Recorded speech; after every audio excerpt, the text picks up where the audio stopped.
ku fi pistole ñu pistole sa ndey fii ci réew mi ñu toll nii ku fi menacé ñu menacé sa ndey ku bëgg a taal sa gaañu taal sa ndey taal sa baay taal sa yumpaañ taal sa maam. salaam gars yi maa ngi leen di ziar bu baax a baax gars yi maître El Hadji Diouf la ñuy dem déglu ji après ñëwaat léegi gars yi ngeen baal ma nag ci maître El Hadji Diouf xam naa da ngeen wax ni sonal naa ko moom mais grawul quoi maître moo ñu sonal moo tax ñu sonal ko gars yi ñu doon seetaani maître. ku fi pistole ñu pistole sa ndey fii ci réew mi ñu toll nii ku fi menacé ñu menacé sa ndey ku bëgg a taal sa gaañu taal sa ndey taal sa baay taal sa yumpaañ taal sa maam.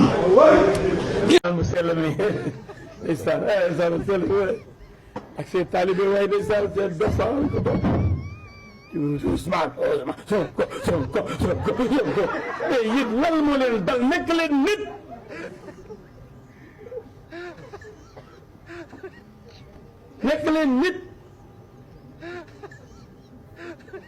ku nekkee chef de l'opposition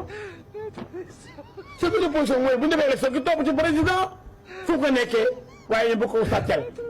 waa ji daal xam naa ne daal am na sëriñ ñëpp koy neexal quoi xam naa ne ñu ko na bëri nañ de ah mais di doy waar mooy bëgg. heureusement que Benno Bokk Yaakaar ak Amadou Ba ñoom ñu ngi calciné bu baax ñi ci des nag moom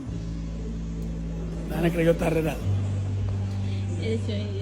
loo ci gis premier tour wala deuxième tour. non li ma gisee situation bi premier tour Amadou Ba dafay gagné parce que doole yemul daal. maintenant coow li bëri na les tonneaux vides font trop de bruit am na xale yooyu seen coow lu bëri moom réseaux sociaux yi rek di fàttali nit ñi xamuñ ne affaire bi ci bureau de vote yi la foofu nag ay mag ñu am maturité ñoo fay ràng day xale yu saaga rek ak lu yuuxoo ko nappaate loolu taxul gagné élection de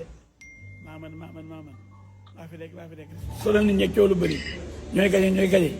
moo tax ñu bëri daal dawuti leen foo dañu gagné opportuniste yi waaye président yi génn ñu jom yi li ma gis boobu Amadou Ba li ma raw dafa bëri trop donc premier tour bi moom du poser problème pour Benno Bokk Yaakaar Amadou Ba day karawaase romb leen demee na ba yàgg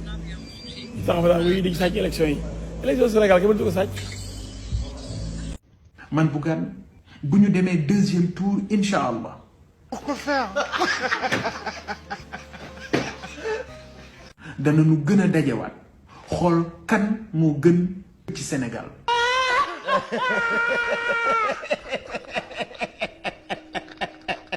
Mais Allah en a décidé autrement.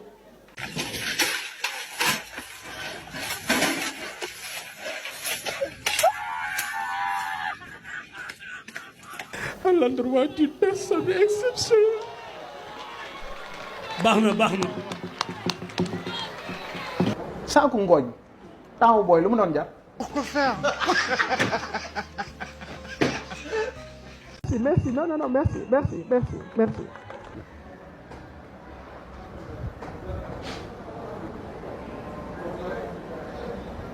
mu ne ñi ñuy trian ay géej parce que ay trian lañ c'est-à-dire. président Diomaye déglu naa ko xool naa ko li ma mas a gëm rek moom laa gëm ba léegi mooy ci 19 candidats yi moo ci gën a ñàkk profil ak aptitude pour nekk président de la république ci 19 candidats yi ab programme am moo ci gën a ñàkk solo loolu nag moo ko waxal boppam ndax moom moo ne programme bi baaxul ni ñu ko bindee ndax dañ ko bind ci gaawtu kon soo boolee ci 19 candidats yi nga gën ci maanaam néew CV ba pare yow sa bopp nga wax ne sa programme baaxut kon li may wax foofu rek mooy Sénégal door nañ seen loxo ci ëkk c'est-à-dire ay politiciens yu carriéristes ay journalistes corrompus jaay nañ nit ñi ay caaxaan bañ dugal seen loxo seen réew mi ci guta goo xam ne goo mën dana ci génn parce que nag en dehors des 19 candidats moom mooy 5e président du Sénégal Senghor bi mu nekk président de la République fekk mu am jaar-jaar ba noppi ci njàng mu wóor nekk fi député Abdou Diouf bi muy nekk président de la République dafa jàng nekk gouverneur nekk ministre nekkati ministre ba nekk premier ministre pendant 10 ans door nekk président de la République Abdoulaye Wade c'est l'homme le plus diplômé de Rabat au Cap en Afrique du Sud am expérience de combat politique loo xam ne bi mu nekkee étudiant France la ko tàmbali am expérience universitaire nekk doyen nekk avocat nekk député nekk ministre d'État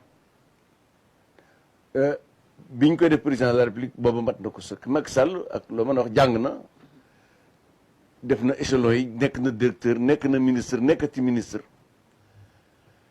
nekk premier ministre nekk président de l'Assemblée nationale kon ñoom ñeent ñëpp kenn ku ci nekk am na jaar-jaar boo xam ne am na mandarga pour nekk président de la République Sénégal Bassirou Diomaye Faye moo fi jëkk a nekk président de la République boo xam ne mosoo nekk chef de service mosoo nekk chef de bureau maanaam mosoo yilif kenn amuloo benn expérience ci élu local wala député wala ministériel boole ci nag moom ci boppam moo wax ni seen programme baaxut. mais est-ce que du looloo tax mu ne rupture. déet loolu du rupture dañ koy togg rupture dafa am lu mu laaj mooy da ngay def diagnostic gu réew mi gëstu jafe réew mi ni muy doxee ya ji rëq nga proposé ni lii mooy saafara yi may indi bu dee programme présidentiel nag foog saafara yi nga wax ñaata nga koy jënd ñaata lay jar ak fooy jëlee xaalis bi. dëkk bi man damay bëgg a mer wala damay bëgg a mel na ma meloon commencé di saaga wala daf ma koy jar non dëgg la barke alxuraanu kër mais dé man dëgg commencé di saaga barke noonu damay bëgg a indi wax dëgg la barke alxuraanu kër damay bëgg a jël diine dénk ko sama xool ku gën a yaru ko ma jox ko raado mu téyel ma diine 4 mois ma dugal defar dëkk bi def gars yi ginnaaw bi ngeen seetaane vidéo ba pare waaw ma leen di wax ne abonné leen di like vidéo bi gars yi seetaan ngeen maître El Hadji Diouf ba pare mais gars yi boo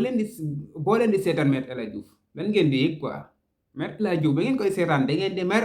wala da ngeen di bëgg wala da ngeen di xaw ma daal mais bu ngeen di seetaan maître lan ngeen di réagir quoi moom laa xamul quoi. am na ñoo xam ne ci commentaire gars yi dañuy saaga ñii di wax comédien ñii di wax maître daf ñuy faj ñii di wax mais maître daal man moom li ma yëg man moom maître comédien laa ko jàppee quoi. maître avant ni gars yi di joxe résultat yi nee na moom am na confiance ci Amadou Ba. nee na tamit Amadou Ba day gagné premier tour ina booy amuñu carte d'identité buñ voté booy ci internet bi rek la ñuy nekk di saaga affaire yooyu noonu mais mag ñi ñoo matir bés jour vote bi gars yi dañuy dem waa ak seen fula ba mu sëkk dugg ci biir votel Amadou Ba mais maître xanaa xamoo ne mag ñi ngay wax noonu ñoo gën a bëgg Bassirou Diomaye Faye folu xamoo loolu mag ñeeg xale yeeg jigéen ñeeg góor ñi ñëpp waa Pastef lañ bëgg quoi ñu toog ci nguur gi xamoo loolu xanaa instant bi moom comme ni nga ko waxee léegi nii rek nee nga ku saagaate ñu rey sa ndey ku saagaate ñu waaye mooy loolu du ma si jaar sax mais maître instant bii nii amatul saaga amatul dara même yow moomu noonu xamal li ngay waxee bu baax a baax booy wax ak ñun dangay wàccee sa baat quoi léegi comprendre nga waaw léegi opposant nga quoi booy wax del wàccee sa baat wala ñu defaral la bagage maître waaw ma ñëw ci Bougane Guèye Bougane moom benn woon moom deuxième tour lay xaar waaw bu xaaree deuxième tour waaw ku génn rek te mu xam ne kii daal arrangé na ko mu ànd ak moom Bougane moom li mu waxoon rek ragal féete day xañ wërsëg Bougane yaa ngi ni instant bi ni écarté nga instant bi xamatoo looy wax amatoo foo jëm leen nooy def léegi boo demoon ci Amadou Ba sax ñu xam ne yow perte nga quoi grawul quoi perte nga loolu nga bëggoon perte nga boo ñëwoon ci Bassirou Diomaye Faye nga bokk ci ndam bi rek nga bokk ci ndam bi gaayam mais yow da nga ragal da nga tàppet yow nee nga doo ñuul doo weex léegi ba kañ ñuulal benn yoon wala nga weex def ni Pape Djibril Fall bi ko gars yi sonalee dafa génn carrément ne waaw wane fi mu far quoi xamal gars yi ne moom bëggul waa Pastef waaw loolu la xamal gars yi carrément quoi nit ki kay kenn terewul kenn far quoi mais yow defal li nga bëgg a def quoi lan mooy sa problème quoi Bougane laa xamul quoi lan mooy sa problème yow da nga bëgg ak karaw quoi du ñemewoo kaani loolu mënul nekk politique foog ñu saaga la foog nga far fenn quoi foog ñuy bëgg ñuy mer waaw loolu nag mënul ñàkk xam naa loolu ngay daw waaw ni nga def nii sax waaw mooy loolu da ngaa neutre quoi grawul waaw mais fi nga yaakaare woon affaire du foofu de da nga foogoon deuxième tour day am quoi nga xool fi nga yaakaare mooy gañe nga dem foofu noonu mais booy système bi njuuy na la bu yàgg njuuy nañ la bu yàgg waaw gars yi maa leen di bëgg bu baax a baax xam naa vidéo bi tey bi moom du gudd quoi yéen a ma gën a xam du gudd waaw ma leen di wax comme li ma leen di wax rek ngeen di abonné di like vidéo yi waaw yéen a ma gën a xam di partager xam ne liggéey bi moom ginnaaw depuis booba léegi nii ñoo bokk liggéey di liggéey may dugal ngeen di seetaan ngeen di dugal mooy seetaan affaire yooyu noonu ñoo bokk liggéey bi daal ku nekk ak côté bi nga xam ne foofu nga mëne xeex bi lim la jaral ñii dañu wàccoon ci télé bi di xeex am na ñoo xam ne seeni bakkan des na ci am na ñoo xam ne am nañ ci ay gaañu ñii ñoo ngi ci YouTube bi ñii ñoo ngi ci TikTok bi ñii ñoo ngi fu nekk di xeex daal ku ci nekk daal ak fi la yàlla may fi nga mën a xeexee waaw combat bi noonu la demee woon ba tey jii nii amagum nañ suñ premier ndam bëggee naa leen bu baax a baax waaw jaajëf gaay